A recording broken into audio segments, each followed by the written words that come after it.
Nous allons dans 1 Corinthiens chapitre 15.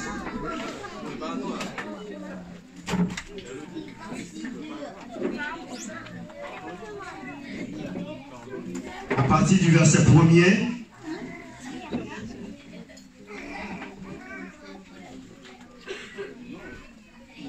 C'est l'apôtre Paul qui écrit: je vous rappelle, frère, l'évangile que je vous ai annoncé.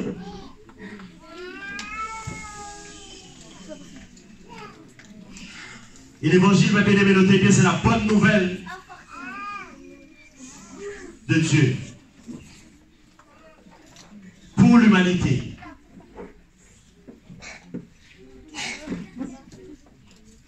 Dans lequel vous avez persévéré et par lequel vous êtes sauvés. Notez également, mes bien-aimés, c'est l'évangile qui sauve.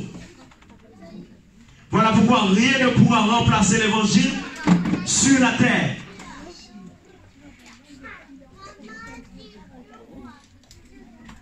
Parce qu'il n'y a que l'évangile qui est capable d'apporter la vie éternelle dans la vie d'un homme ou d'une femme sur la terre, quel que soit le pays, la culture, l'ethnie. Seul l'évangile est capable d'apporter la vie éternelle.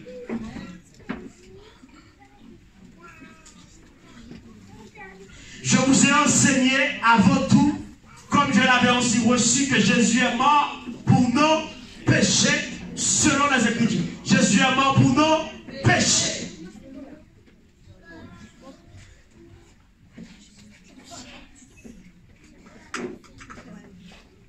Notez bien, mon frère, ma soeur, que Jésus est mort pour tes péchés.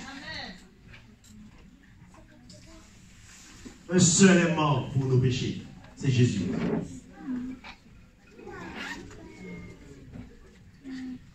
Un seul.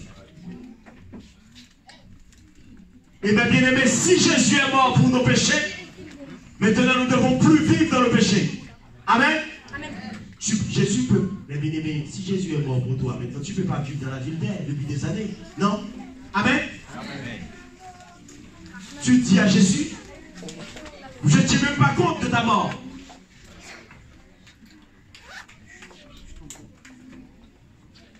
Si Jésus est mort pour tes péchés, jeune garçon, mais tu ne peux pas vivre avec deux femmes, mon frère.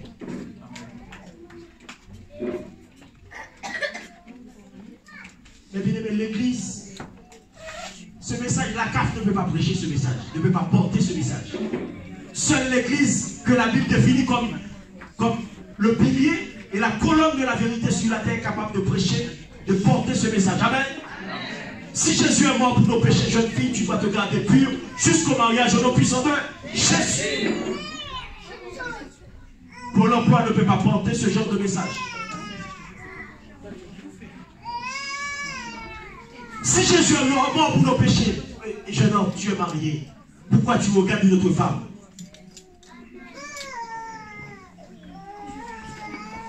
Dans quelle intention tu es marié? Tu vas sur Facebook, tu vas sur Internet, tu regardes des photos. Tu es dans l'adultère, dans le cœur. Ce qu'on appelle l'adultère spirituel. Tu ne le fais pas physiquement, mais dans tes pensées, tu es déjà dans l'adulte.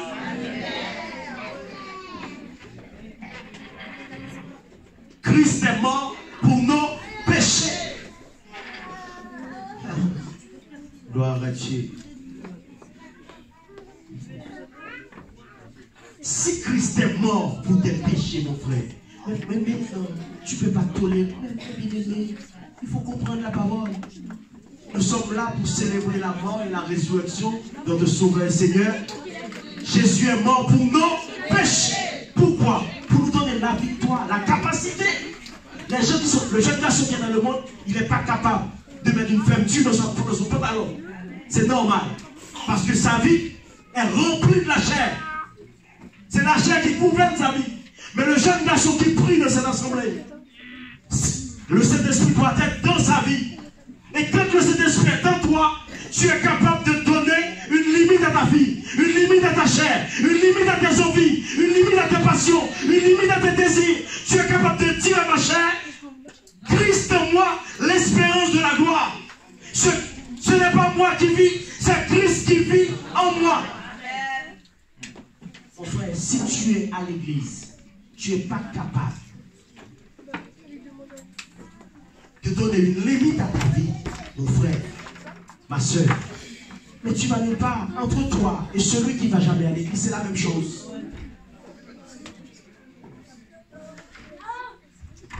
Mais si tu viens chanter, adorer aujourd'hui, Christ est ressuscité et que la chair, le péché domine sur ta vie, jeune fille, tu n'es pas mariée. La boîte de pilules, qu'est-ce que tu as à voir avec une boîte de pilules? Mais bien aimé, nous allons prêcher la parole clairement. Parce que seule l'Église est capable de prêcher la parole, de porter ce message dans ce monde. Jeune fille, tes parents sont mariés. Tu ne vas pas apporter une grossesse à la maison. Non. Christ est mort pour que toi, comme jeune fille, tu n'apportes pas une grossesse à la maison.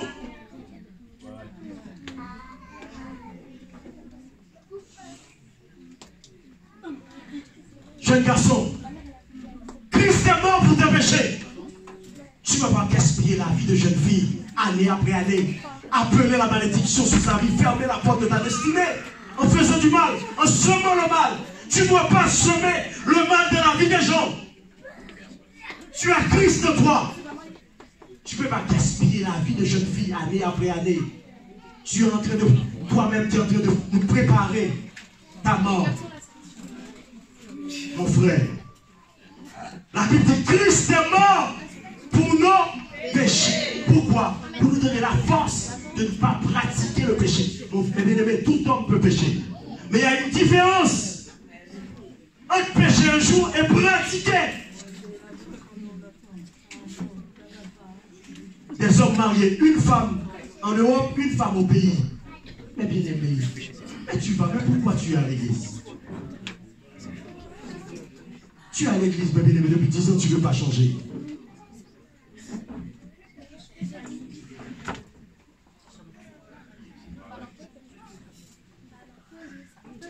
Christ est mort, jeune fille. Tu vas donner le Saint-Esprit avec une culture sur toi. Amen. Tu m'as bien aimé, tu ne peux pas être une jeune fille.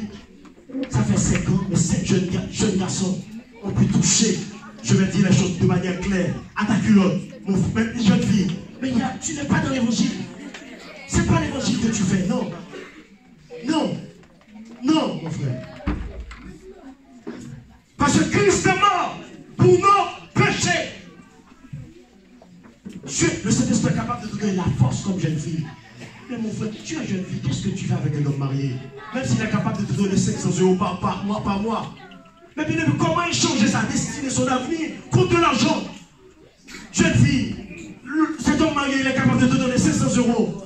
Mais tu peux rencontrer quelqu'un qui n'est pas capable de te donner 500 €, qui est capable de t'aider à construire un avenir. Entre ton avenir et l'argent, choisis ton avenir.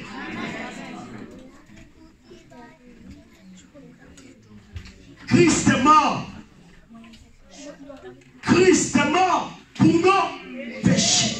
Jeune garçon, jeune fille, tu dois changer de vie.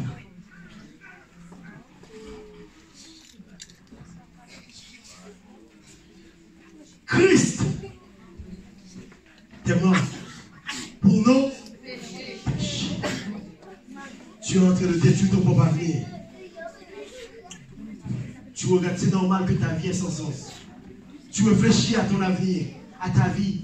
Tu vois, tu sais au fond de toi que tu vas nulle part. Quand tu regardes, oui, tu sais avec l'homme que tu es, tu n'as pas d'avenir.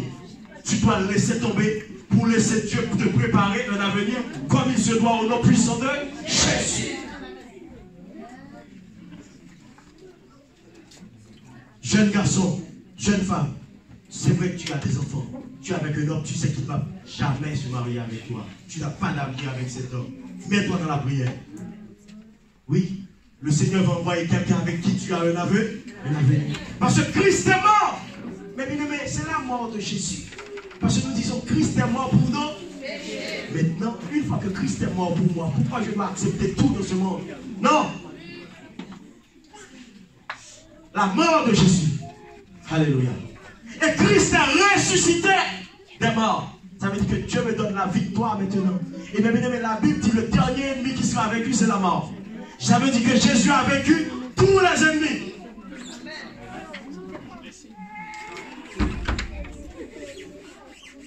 Donc comment marcher avec une Dieu de victoire?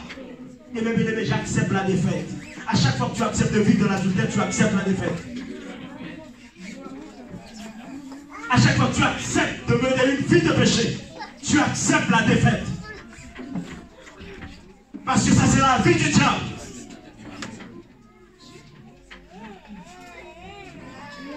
Mais la vie de Jésus, la vie de Dieu, c'est une vie de victoire. Au nom puissant de Jésus.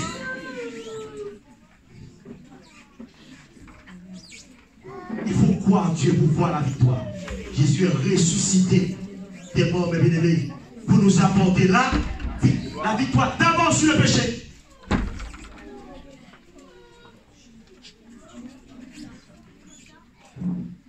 D'abord sur le péché, la victoire sur la chair. Mon frère, tu ne pourras jamais faire la volonté de Dieu s'il n'arrive pas à avoir la victoire sur ta propre chair. Amen.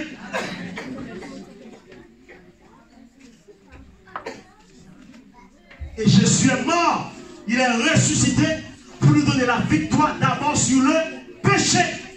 Si le péché domine dans ta vie, mon frère, tu vas te coucher dans le péché. Tu te réveilles dans le péché, mon frère. Tu ne peux pas prêcher l'évangile à ta voisine. Ta voisine, elle vit avec un concubinage depuis 20 ans. Toi aussi. Tu sais que tu ne peux pas prêcher. Parce que ta vie n'est pas conforme. Tu regardes ton cœur. Tu sais qu'il y a de la jalousie dans ton cœur. Tu sais que ton cœur n'est pas pur, n'est pas propre devant Dieu. Repends-toi ce matin. Parce que Christ est mort pour te délivrer. Jésus est mort et ressuscité pour te donner la victoire, pour purifier. Le sang de Jésus est capable de purifier ton cœur, de purifier ta vie. Mais bien aimé, le sang, c'est peut-être la chose la plus importante dans l'homme.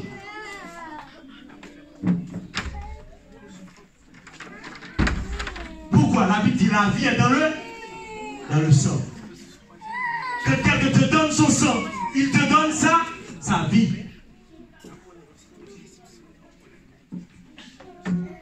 Donc quand nous évoquons le sang de Jésus, c'est la vie de Jésus que nous sommes en train d'évoquer.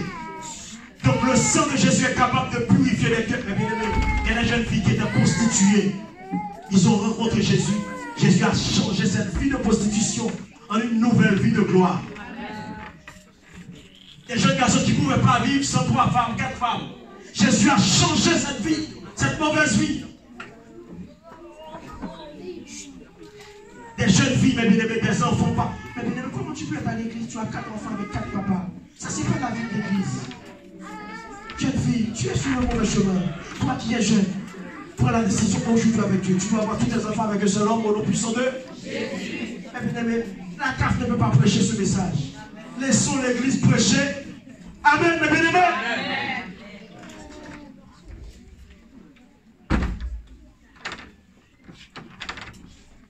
La vie de Dieu. Jésus est mort pour nous apporter la vie de Dieu en nous. Jeune garçon, tu vas arrêter d'appeler la malédiction. Tu as déjà rencontré trop de jeunes filles dans ta vie. Ferme la porte de cette malédiction sur toi. Maintenant, ouvre la porte de la bénédiction de Dieu sur ta vie. Amen. Amen. Amen. Oui. Les gens dans le monde, ils t'ont fait croire que tu es gentleman. Faux. D'un point de vue spirituel, plus tu fais ça, plus ta vie va aller. Tu vas appeler la malédiction sur toi. Plus tu seras maudit. Amen, mes bien-aimés. Toi, tu sais que tu as gaspillé la vie de jeune fille dans le monde. Réponds-toi ce matin. Et cette jeune fille que tu as fait mal, si tu peux l'aider maintenant, répare le tort que tu avais fait. Amen, mes bien-aimés. Amen. Amen. Amen. Répare le tort que tu avais fait pour la gloire de Dieu.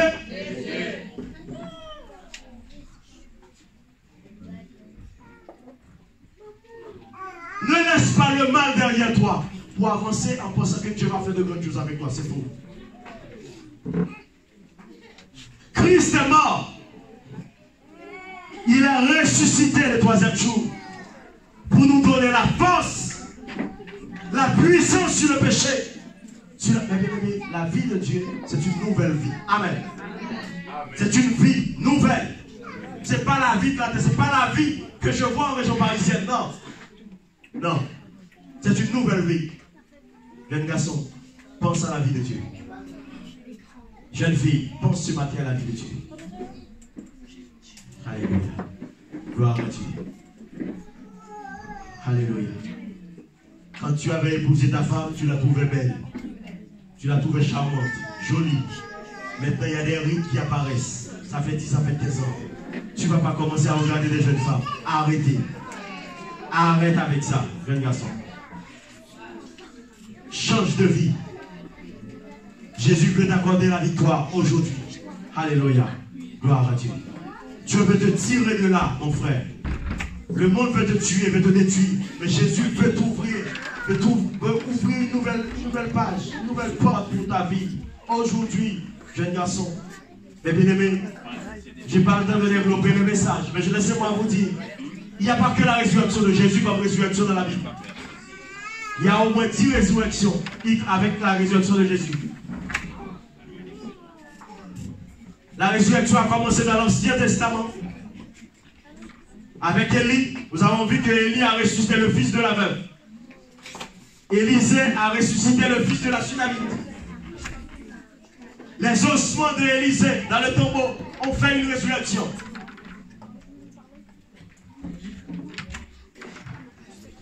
Et nous avons vu à la mort de Jésus, quand Jésus est mort, des saints sont ressuscités et ont marché à Jérusalem. Se sont présentés à des gens pour dire que nous sommes là. Il y a également la résurrection de la fille de Jaïr par Jésus. Jésus a également ressuscité le fils d'une veuve. Jésus a ressuscité Lazare. L'apôtre Pierre a ressuscité Tabitha. Paul a également fait la résurrection de Tite. Et il y a eu la résurrection de Jésus. Amen. Donc il n'y a pas que la résurrection de Jésus comme résurrection de la Bible, ce qui confirme que notre Dieu, c'est un Dieu de résurrection. Ça veut dire tout ce qui est mort dans ta vie ne limite pas la résurrection de Dieu, limite pas la résurrection du corps. Dieu est capable de ressusciter quel que soit le domaine qui est mort dans ta vie. Il y a des gens qui vivent, mes bien-aimés, mais leurs finances sont mortes. Il y a des gens qui vivent, les émotions sont déjà mortes. Tu peux rencontrer une personne qui a tué tes émotions, qui t'a détruit intérieurement ou moralement. Amen. Mais dans les églises, on parle plus de spirituel. On oublie les autres parties des hommes. Alors qu'il y a des gens qui sont détruits moralement. Ils ont besoin de résurrection morale ou de résurrection émotionnelle dans leur âme. Il y a des gens qui sont morts spirituellement, des gens, mais il y a des gens qui sont, ça fait longtemps qu'ils sont à l'église. Mais ils sont encore dans le péché. La vie du monde a pris le dessus de leur vie. Ils pensent que péché, ils respirent péché, ils parlent péché. Ils envoient des textos, c'est du péché. C'est que des photos de femmes. Tu vas arrêter, jeune garçon. Il y a d'autres, tu peux écouter les messages de la parole. Arrêtez d'envoyer des photos de femmes. Ah, tu vas arrêter la pornographie. Ton père est en prière, mais toi, toi-même, tu as ouvert la porte de la pornographie dans ta maison. Ta mère est dans la prière, mais toi, tu es allé chercher de la pornographie dans la maison. Ne va pas chercher, n'appelle pas les mauvais esprits, les démons à venir dans la maison familiale, mon frère. Ferme la porte. Et toi qui es marié, couple marié, même si tu es marié, tu n'as pas le droit de regarder les films pornographiques avec ton mari ou ta femme. N'appelle pas les démons dans ta propre maison.